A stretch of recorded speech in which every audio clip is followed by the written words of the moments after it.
ჩვენ შემდეგ უკვე სტუდიაში შემოგვერთდება იაგო ხუჩია, გირჩის ლიდერი. მასთანაც ვსაუბრობთ დღევანდელ, ასე ვთქვათ, პოლიტიკურ გარემოზე და ოპოზიციური პარტიების სტრატეგიებზე და უკვე გადაცემის ბოლოს ქართული ოცნებიდან გვეყოლება ნინო წილოსანი. მოგესალმები იაგო, ძალიან დიდი მადლობა სტუდიაში მოსვლისთვის და გადაცემაში მონაწილეობისთვის. შეგიძლიათ წყალი მოსვა, არ არის პრობლემა, ვიდრე კითხვას დავსვამ. იაგო, ვსაუბრობდი ოპონენტთანაც, ნუ მათ კიდე სხვა პრობლემები აქვთ გულისხმობს კონსტიტუციო სარჩელს, ახლა საბოტაჟის საქმეს, მაგრამ თქვენ მაინც მინდა გკითხოთ ამ ოპოზიციის ლიდერების წინააღმდეგ მიმდინარე ჯერ სისხლის სამართლის საქმეებზე, რაღაც ყველაზე აქტუალური თემა ეს გვაქვს. როგორ ფიქრობთ, რა შედეგები მოყვება ამ პროცესს პოლიტიკურ ცხოვრებაში და საერთოდ რა იყო ეს ახალი ბრალი, რომელიც წარედგინა 8 ლიდერს, ნაწილი ამ დრომდე ჯერ ციხეშია ისედაც. მოგესალმებით, მადლობა მოწვევისთვის. მე ზოგადად არ მესმის ამ თამაშის, რასაც ამდენი ხანია ვუყურებთ. მე არ მესმის, როგორ შეიძლება ადამიანები საკუთარი ნებით მონაწილეობდნენ ამ თამაშში, მაგრამ გრძნობ, რომ საკუთარი ნებითაც მონაწილეობენ. არა ყველა ცხადია და ამიტომ არის ეს ტრაგედია, რომ ვიღაც ადამიანები ნებით რაღაცაში მონაწილეობენ და ვიღაც ადამიანები შემთხვევითი მსხვერპლები არიან ამ ყველაფრის. და მე უბრალოდ აი ის ხალხიც, რომელიც თავისი ნებით მონაწილეობს, ისინიც კი მეწოდება. იმიტომ რომ აი როგორ შეიძლება ასეთი გარიგება დადო რის აღსასრულება და ციხეში შენინებით ძიხარ. და აქედან გამომდინარე ვუყურებ, რომ აი ეს ხალხი ახლა ამ წუთას მე მგონი საბრალოა რაღაცნაირად და ჩვენ გვჭირდება სინამდვილეში იმის გააზრება, თუ რატომ თანხმდებიან ადამიანები ასეთ თამაშს და რის რას გულისხმობთ უფრო დამიკონკრეტოთ, აი ვიღაც ციხეში სხედანო ამბობთ, ეხა ახალი ბრალიო, გარიგება ვისთან. შეიძლება რომ უფრო დამიკონკრეტოთ რას გულისხმობთ. ჩვენ ამის შესახებ ბევრჯერ გვისაუბრია ზოგადად თქვენ იცით, რომ ადამიანების დიდი ნაწილი ხშირად გვილაპარაკია იგი მაგალითად გვარამიასთან დაკავშირებით, რომ არ შეიძლება ისინი გარეთ რო დადიოდნენ, უფრო მეტად არისკოა და შესაბამისად ძალიან ბუნებრივია, რომ ისინი ციხეში აღმოჩნდნენ ასე დროს. სხვადასხვა მიზეზი შეიძლება ქონდეთ. იგივე 4 ოქტომბერი, როგორ შეწყდა ამ თემაზე საერთოდ საუბარი, ანუ ადამიანები, რომლებიც მოგვიწოდებდნენ, აი ქვეყანას დავამხოთ და 5 ოქტომბერს სხვა საქართველოში საქართველოში ცხოვრობდით, ბიძინა გაფრინდებოდა სადღაც და ასე შემდეგ. მაგრამ მე ნებისმიერ შემთხვევაში, როგორც გითხარით, მეწოდება ეს ხალხი, იმიტომ რომ არ შეიძლება კაი ცხოვრება, კარგი კონტრაქტი არ შეიძლება იყოს ის რის შედეგადაც შენ ციხეში ზიხარ და თან ხალხის მოტყუება გამოგდის და ცუდი საქმე გამოგდის. ამიტომ მე ვფიქრობ, რომ ჩვენ რაღაცნაირად ამას უნდა გავცდეთ და მეც ამ ხალხის კრიტიკაც კი მომდის და უკვე ფაქტობრივად ყველა ამბობს, რომ რაღაცა ეს მოჯადებული წრე უნდა გაავარღვიოთ, რომ პოლიტიკური პროცესები სხვაგვარად უნდა წავიდეს, მაგრამ აი გარდა ქუჩის პროტესტისა, რა ბერკეტი რჩება დღეს პოლიტიკურ პარტიებს იმ ფონზე, როცა ნუ ნაწილი საკონსტიტუციოშია, ნაწილი საპატიმროშია და თუ კი ისინი თან აიგრძალენ თუ გაუქმდნენ, აი საერთოდ როგორ ხედავთ ქართულ პოლიტიკურ სპექტრში მოღვაწეობის, აი რა ვიცი, ფორმებს? რთული შეკითხვაა, სიმართლე გითხრათ, იმიტომ რომ ფაქტობრივად ჩვენ უნდა აღიაროთ ის, რომ ამ ქვეყანაში პოლიტიკა მკვდარია და ეს პროფესიაც ფაქტობრივად ან სულს გაფავს, ან უკვე დაღაფასული. და ჩვენ რაღაცნაირად ვისი და რისი მიზეზით არის? აი ამ თამაშის ანუ ორივე მხარეს გულისხმობთ თქვენ? აი იცით როგორ არის, რომ ამ თამაშის თავარი წამოწყები და არქიტექტორი არის ქართული ოცნება და ბიძინა ივანიშვილი, ეს მეგონი ცხადი არის, მაგრამ ის ხალხი, რომელიც ამ თამაშში მონაწილეობს და ის ხალხი, რომელიც აი ამ სპექტაკლებს დგამს და ჩვენ 4 ოქტომბერი ერთ-ერთი მართლა ასეთი სპექტაკლი იყო, უბრალოდ ჩემი წინასწარმეტყველად რო ლაპარაკობდა და აკრიტიკებდა 4 ოქტომბრის ხალხს, 3 ოქტომბერს მათი ტელევიზია რო გახსნილი ყოფილიყო ამ თემაზე სადისკუსიოდ, არის თუ არა ეს რუსული სპეცოპერაცია, დიახ, სპეცოპერაცია. 4-ში შეიძლება სხვა შედეგი ყოფილიყო, არა არსებითად, პირობითად, მაგრამ აი კამპანიას რო მის ტელევიზიას ის კამპანია კი არ წარმოებია, რომ 4 ოქტომბერს დავამხობთ ხელისუფლებას, არამედ წარმოებინა არჩევნებზე მისვლის კამპანია, საერთოდ სხვა შედეგი იქნებოდა, ამიტომ თუ ეს რუსული სპეცოპერაცია იყო, მისი ტელევიზიაც მონაწილეობდა ამ რუსულ ეგრეთ წოდებულ რუსულ სპეცოპერაციაში. მაგრამ მე საერთოდ ვფიქრობ, რომ ეს ადგილობრივი ქართული თამაშია, რომელიც მიზნად საქართველოს მოსახლეობის მოტყუებას და შესაბამისად ამის შემდეგ მათგან არასწორი არჩევანის გაკეთებას გულისხმობს ან გულაცრუებას ზოგადად არჩევნების მიმართ. და ახლა ამაში სხვადასხვა დოზით შეიძლება ყველა იყოს, მაგრამ ყველაზე დიდი პასუხისმგებელი ის არის, ვინც ყველაზე დიდი რესურსი აქვს ამის სათამაშოდ და ვინც ამას უყურებს. შესაბამისად მე ვფიქრობ, მაგრამ რა რესურსი რჩება ოპოზიციას? კი, აი ვეცდები, რომ ეს მე არ ვიცი რესურსი, მაგრამ მე ვიცი საჭიროება. და გეტყვით რა არის ის საჭიროება, რომელიც მე მაღელვებს. ჩვენ ახლავთ გავართ ყველანი იმ რწმენაზე, ცოდნაზე ამ ქვეყანაში არსებული მოსახლეობის უდიდესი ნაწილი, რომ ბიძინა ივანიშვილმა მაინც იცის რას აკეთებს. აი ამ რწმენაზე დგას ეს ყველაფერი. აი ჩვენ რო წარმოვიდგინოთ ერთი წამით, რომ რაღაცა ერთი თვე ბიძინა ივანიშვილი არ მონაწილეობს თამაშში. ერთად დიდ ხასასწორს. ან ჯანმრთელობის პრობლემის გამო არაღაც არ მონაწილეობს. როგორი არის მომავალი? თქვენ როგორი მომავალი წარმოგიდგენიათ? რა მოხდება? და ეს ამ კითხვაზე პასუხი, ანუ იცით როგორ არის, რომ აუცილებელია და რაც უფრო მეტი დრო გავა, მით უფრო აუცილებელი იქნება. იმიტომ რომ ძალაუფლების პარტიებთან მსჯელობთ, რე? ანუ ნახეთ ამ პირობებში, როცა ხალხი თავისი ნებით შეთანხმებით ძის ციხეში, მე რთულად წარმომიდგენია, რომ იმ კაც ხელიდან რამე გაუვარდეს, მაგრამ შემთხვევითობით ხსგან ხო არავინ არ არის დაზღვეული. ზოგადად ხო არავინ არ არის დაზღვეული. აი ესეთი ლეგიტიმური შეკითხვა მაქვს, მაშინ რა ვშვებით, თორემ დღეს ძალიან რთულია, აი, როდესაც უზარმაზარი რესურსები არის რაღაცა არასიმართლის მხარეს, არამედ რაღაცა მოგონილი რეალობის მხარეს, მაშინ ზოგადად ძალიან რთულია რამე შეცვალო, მაგრამ რაღაცა რომ მოხდეს, ანუ აი მომავალში როგორ უნდა გავაგრძელოთ. ჩვენ ამ არჩევნებზე ამ კითხვაზე პასუხი ხო არ მიგვიღია. აი წინა არჩევნებზე 4-5-9-25 ხო იყო. მე მაგალითად 4 შემთხვევაშიც, 5 შემთხვევაშიც, 9 და 25 შემთხვევაშიც ამ ქვეყნიდან ვიქნებოდი გასაქცევი, რომელიმეს რო ერთპიროვნ ძალაუფლება ჩავარდნოდა ხელში.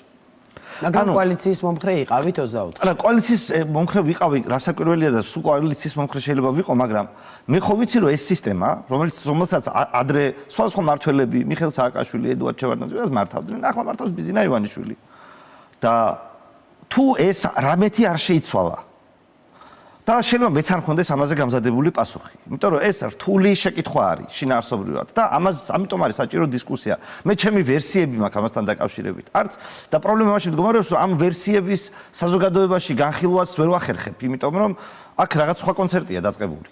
და მე ვფიქრობ, რომ აი ამ კითხვის სერიოზულობას ჩვენ ჯერ ვერ ვხედავთ, იმიტომ რომ ყველას თავში არის რომ ბიზნეს რამე მაინც ეცოდინება. დანარჩენის იმედი არავის არ აქვს, ჩემი აზრით, მაგრამ იმ კაც მაინც რამე ეცოდინება და აი უცბად ის კაცი რომ ფორმაში არ იყოს. ბატონო? მაჩვენს ოპოზიციას. არა, ოპოზიცია ხო ამაზე არ მსჯელობს. ოპოზიციაში ხო არ ყოფილა დისკუსია ამასთან დაკავშირებით. მაგრამ აი მე ახლა გითხარით, რომ ეს ხალხი მეწოდება მეთქი, მათზე გაბრაზებასაც აზრი არ აქვს. ის მათ თავიანთი გაჭირვებიათ. ისეთი ცუდი კონტრაქტები აქვს დადებულიო ციხეში უწევთ ჯდომა. და მე მინდა რომ მართლა სერიოზულ პრობლემაზე დავფიქრდეთ. და ეს პრობლემა ის არის რომ რამე რომ მოხდეს, ჩვენს ზემოთ რო ცა არ იყოს, აი ზემოთ რო არავინ არ იყოს უცბად, მაშინ რა ვშვებით. და ამ კითხვაზე, აი როგორ გითხრათ, აი ანდერძ ხوار დაწერს ის კაცი. თან რა ვიცი, დავით აღმაშენებლის ანდერძი გვაქვს დარღვეული ბოლოს და ბოლოს. ანდერძის იმედად ყოფნა, როგორ შეიძლება ის ისეთი დოკუმენტია, რომელიც ყველაზე ხშირად ირღვევა შინაარსობრივად. და ამიტომ იქნება რამე სხვა მოვიფიქროთ, ის წესი, რომელსაც გავტესტავთ. სადაც რაღაც შეცდომების დაშვების უფლება გვექნება, სადაც ბევრი დისკუსია გვექნება, რომ უბრალოდ რაღაც მომენტში კატასტროფის წინაშე არ აღმოჩნდეთ და კატასტროფა ძალაუფლების კონცენტრაცია საბოლოო ჯამში, ვიცი, დეკონცენტრაციის შესაძლებლობის გარეშე. მე აი როგორ გითხრათ, მათემატიკურად მჯერა რომ პრობლემას გამოიწვევს, თან ძალიან სერიოზულს. რა მითხარით იცით, მაგრამ ეს გამოაცოცხლებს თქვა თუნდაც ეს პროცესი მსჯელობის იმ ვითარებას, რასაც თქვენ ამბობთ, რომ პოლიტიკა მოკვდა. ანუ რას ნიშნავს პოლიტიკა მკვდარია, როდესაც საკმაოდ ისეთი პოლიტიკური მოვლენებს, პოლიტიკურს თუ არ ვიცი რას უწოდებთ, მაგრამ მოვლენებს ვადევნებთ ხო თვალს. ხშირად დაკავებებია პროტესტი, რაღაცა ნაწილი ჯგუფი აგრძელებს და გრძელდება. ოპოზიციის ლიდერებს ბრალი აქვს წაყენებული. ახლა სასამართლო საქმეები და ყოფილი მაღალჩინოსნები, ბრალდებულები ზოგი ციხეში. ანუ რა ვიცი, რატოა პოლიტიკა მკვდარი, მეტი პოლიტიკური პროცესი რა გინდა? იმიტომ რომ ეს არის არაპოლიტიკური პროცესი, არამედ საგამოძიებო პროცესი და ჩვენ პოლიტიკური პროცესი გვგონია საგამოძიებო პროცესი. ან რაღაცა სამართლებრივი პროცესი. ეს არაფერ შუაში არ არის, ჩემი აზრით. ამ ქვეყანაში პოლიტიკური პროცესი, სადაც პოლიტიკა განსაზღვრავს რაღაცას, სამხარები ლაპარაკობენ, პოლიტიკური კონსენსუსები ხდება, დისკუსიები, სიღრმისეული დისკუსიები. რასაკვირველია, ესეც ხო ერთ-ერთი მთავარი პრობლემაა, რომ პარლამენტის ნაცვლად ქართული ოცნების საკლის აგვაქვს. ნუ გახარიები მეორე. მნიშვნელობა რა ასე შესული ის არაფერს არ ცვლი იქ საერთოდ და ნუ რავი არც თან ლეგიტიმურადაც არ შესულან ის ხალხი ვინც აირჩიეს გამოაგდეს და ვინ შევიდა ის ხალხი არ აურჩევია. ამიტომ ეს უბრალოდ არ ცვლის იმას რომ ქართული ოცნების ოფისია. მაგრამ ეს პრობლემა რომელზედაც მე ვლაპარაკობ და რომელიც მე ვფიქრობ რომ ძალიან სერიოზულია. ამის სერიოზულობას ჩვენ მასში დავინახავთ, როდესაც ეს ხალხი რომელიც დღეს უბრალოდ საერთოდ საკუთარი ვალდებულებად არც კი მიჩნევს ამ დისკუსიას საერთოდ გახსნას რამეზე დაილაპარაკოს, ეს ხალხი ყველა რო რევოლუციონერი გახდება რაღაც მომენტში და ყველა რო ერთპიროვნული ძალაუფლების ხელში ჩასაგდებად დაიწყებს მოქმედებას და არ ექნება გამარჯვებული არიარსებებს. არიარსებებს საუკეთესო შემთხვევა. როდესაც ხალხისთვის ყველაფერი კარგად დალაგდება, იმიტომ რომ ერთპიროვნულ მმართველს ეს კეთილია მოგეხსენებათ. უფრო არაკეთილი რომ მოხდეს და ბოროტი რომ მოხდეს, ხო, ბევრად უფრო მეტი პრობლემა იქნება. ამიტომ მოდი გამოვიყენოთ ის შანსი, რომ რაღაცნაირად ჩვენ ყოველ შემთხვევაში როცა პოლიტიკური პროცესი მკვდარია, საგანმანათლებლო პროცესზე გადავიდეთ. და უბრალოდ ადამიანებს ავუხსნათ სინამდვილეში რამხელა პრობლემა შეიძლება იყოს უცბად, ამ წუთას რო არ არსებობდეს ბიძინა ივანიშვილის ფაქტორი. უბრალოდ ესე შევხედოთ ამ სიტუაციას, იმიტომ რომ ეს ერთპიროვნულ ძალაუფლებას ასეთი ტიპის შეიძლება ის ეფექტური იყოს რაღაცაში, რაღაცა ხალხი თulis ის ერთ კაცს უთქვა რომ აი მან იცის ის ყველაფერს მიხედავს ამ შემდეგ, მაგრამ უცბად რამე რომ მოხდეს და ეს ბევრი იმდენად ბევრი ჩამონათვალი შეიძლება იყოს ამ რისკის, რომ ჩვენ ნორმალური ადამიანები რო ვიყოთ, როგორც აი საკუთარ ცხოვრებაში ჯანმრთელობის რისკს რაღაცით ვაზღვევთ, რაღაცას ვაკეთებ, ამ რისკს აუცილებლად უნდა ვაზღვევდეთ. კარგი, დრო გვეწურება და იცით რა მინდა გითხოთ, აი როდესაც ამაზე საუბრობთ, ეხლა აი თუ კი რაღაც მკიცხრათვიანი პროცესია, მაგრამ საკონსტიტუციო სასამართლომ მიიღო ეს გადაწყვეტილებები, ხელისუფლება ამბობს, რომ ოპოზიციური ველი უნდა გაჯანსაღდეს, წარმოჩინდებიან ახალი პარტიები და ასე შემდეგ. აი, გულწრფელად მითხარით, თქვენთვის როგორც გირჩისთვის, ეს შეიძლება აღმოჩნდეს შესაძლებლობა რეალურად ამ რაღაც მოწმენდილ ოპოზიციურ ველზე თუ უარეს რაღაც განვითარებას ელით ოპოზიციური პარტიებისთვის. დარჩებით ან ახალი ვინც აღმოცენდება. ზოგადად ნებისმიერ თამაშში თუ მონაწილეობ, ნებისმიერი რამე უნდა აქციო შესაძლებლობა, თან გამოიყენო როგორც შესაძლებლობა, მაგრამ ეს იმას არ ნიშნავს, რომ მე ასეთი ტიპის თამაში მომწონს და მე ოდესმე ავიღებ პასუხისმგებლობას, რომ მე ვიყო ამ თამაშის არქიტექტორი. და მე ვიყო ადამიანი, რომელიც ამბობს, რომ კი ეს მაგარი თამაშია, მოდი ეს შევუბეროთ. არა, მე სამართლიანი ადამიანი მგონია საკუთარი თავი და ვფიქრობ, რომ სამართლიანი კონკურენციით თამაში არის ყველაზე საუკეთესო, ყველაზე სწორი და ყველაზე მორალური, რაც მთავარია.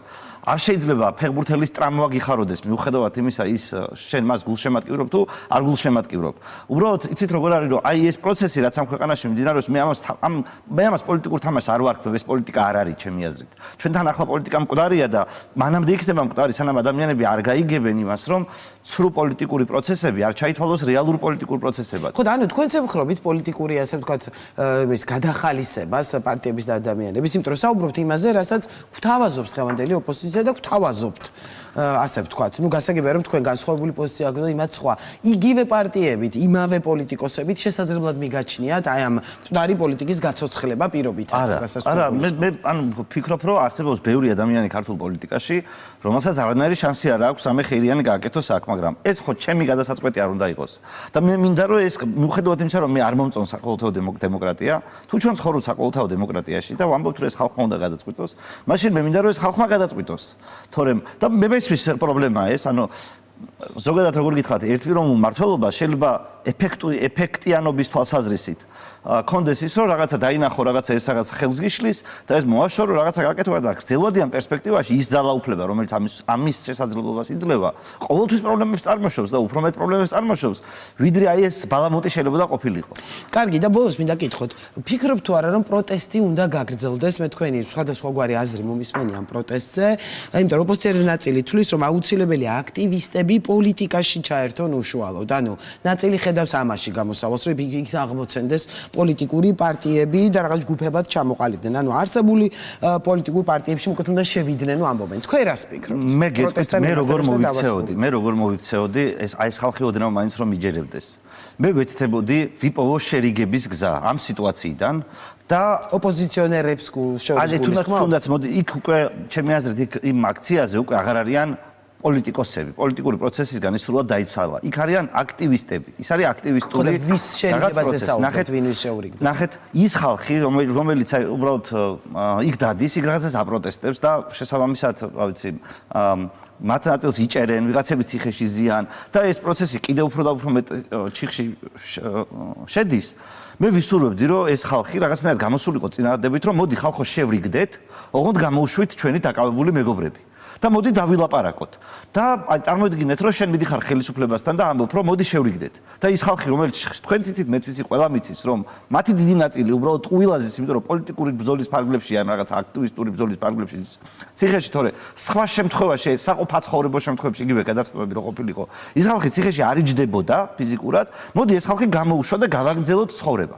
მე ამაზე დავიწყებდი მუშაობას, იმიტომ რომ მე ვერ წარმომიდგენია უბრალოდ რამდენ ხანს უნდა გაგრძელდეს ეს, რამდენ ხანს უნდა იჯდნენ ადამიანები ციხეში, რომლებიც იქ არ უნდა იჯდნენ, ეს ყველას ესმის. ამათ კიდე ახალი ადამიანები, ახალი ჯარიმები რაღაც ემატება და კიდე 3 წლის მერე არის რაღაც არჩევნები დანიშნული. და ჩვენ აი რატო ვაკეთებთ ამას? ანუ ბოლოს და ბოლოს რა ღირებულება გააჩნია ამას. მაგრამ ამის იმედი ნაკლებად მაქვს, იმიტომ რომ ესეც სამწუხაროდ იმ სპექტაკლის ნაწილი მგონია, რაზეც ლაპარაკობ და რომლის გამოც არის პოლიტიკური პროცესი უკვე. და მე მეკითხა, შერიგება არ ვიცი, მაგრამ აი ერთობის იმედი ოპოზიციის როგორ გაქვთ, იმიტომ რომ ყველა არჩევნების წინ გვესმოდა მოწოდება ერთობისკენ, ისევ მათთვის რომ გვეკითხა, ამბობდნენ რომ რეცეპტი ხელისუფლების დამარცხების სწორედ ერთობაშია და ნუ მიუხედავად ამისა ვერასოდეს ოპოზიციამ ერთობა და ერთიანობა ვერ შეძლო. ანუ ასეთი პოლიტიკური ველის ფონზე და ნუ მეორე მხარეს არის ხელისუფლება, რომელიც რა თქმა უნდა დაპირისპირებულია და ის თავის თამაშობს, როგორც თქვენ ამბობთ, ასე ვთქვა და აი რა რესურსს ხედავთ ამისით, რომ გავიგე რომ სურვილი გაქვთ, მეც იმდენი ამის სურვილი მაქვს ამ ქვეყანაზე, მაგრამ რეალურად თუ ხედავთ ამას. იმ ხალხში, რომელიც აი ვითომ გიჟურ პოლიტიკურ სპექტაკლში მონაწილეობს, მე ვერანაირ რესურსს ვერ ხედავ. ამიტომ მინდა რომ რაღაცნაირად ადამიანებს ვაჩვენო, რომ ანუ სხვა რაღაც იდეის გარშემო უნდა მოვძებნოთ რესურსი. აი ამ პოლიტიკური თამაშის გარშემო რესურსის ზრდა არ შეიძლება. ეს ვერ გამოდგა. არა, ეს ბრძოლა არ არის უბრალოდ და ჩვენ არ ვიცით ვინ არის მოწინააღმდეგე, ვინ იბრძვის და ვინ დაშვება და ასე შემდეგ. და მოდი მართლა პრობლემაზე ვიფიქროთ. იმიტომ რომ დღეს ეს არის როგორც არის, ისე მიდის როგორც მიდის. ეს უამრავ პრობლემას იწვევს, მაგრამ დაახლოებით ხვდებით რა ხდება. და უცბად წარმოიდგინეთ სიტუაცია, როდესაც აი ეს ფაქტორი რო რაღაცის გამო რო არ არსებობდეს. მაშინ რა შვებით? ანუ მართლა ამდენი ბოღმა, ამდენი წარმოიდგინეთ თუ ვერ. იცით როგორ არის ჩვენ ამაზე სულ საუბრობდით, სანამ ვინმე გველაპარაკებოდა. რაღაც მომენტში ჩვენ მივხვდით, რომ ხალხთან ლაპარაკს აზრი არ აქვს, მინიმუმ იმიტომ რომ ესენი დამოუკიდებლები არ არიან. შესაბამისად, გადავწყვიტეთ, რომ საჯაროდ ვილაპარაკოთ და ვაღიაროთ პირველ რიგში, რომ პოლიტიკური პროცესი არ არსებობს ქვეყანაში. ყველაფერზე პასუხისმგებელი, აი როგორ გითხრათ, იცით, უზარმაზარი უფლებები, უზარმაზარ ვალდებულებასაც მოიცავს თავის თავში. ბიზნესმენს აქვს უზარმაზარი უფლებები და მაგრამ აქვს უზარმაზარი ვალდებულებებიც. და როდესაც ეს პოლიტიკური პროცესი მკვდარია, ყველაფერი უფლებების და მოვალეობების ერთი კაცის კისერზე გადადის. და ჩვენ კიდე არ შევთანხმებულ ვართ იმაზე, რა იქნება მაშინ, რომ ამ კაცმა რომ გადაიფიქროს. აი მოდი ყველაზე მშვიდობიანი ამბავი ვთქვათ. მე ანდერძების ამჯერ ამას ვიტყვი. დავით როგორც გითხარით, რა ვიცი, მეფეთ ანდერძებს ვერ მონახავთ, რომელიც არ დარღვეულა.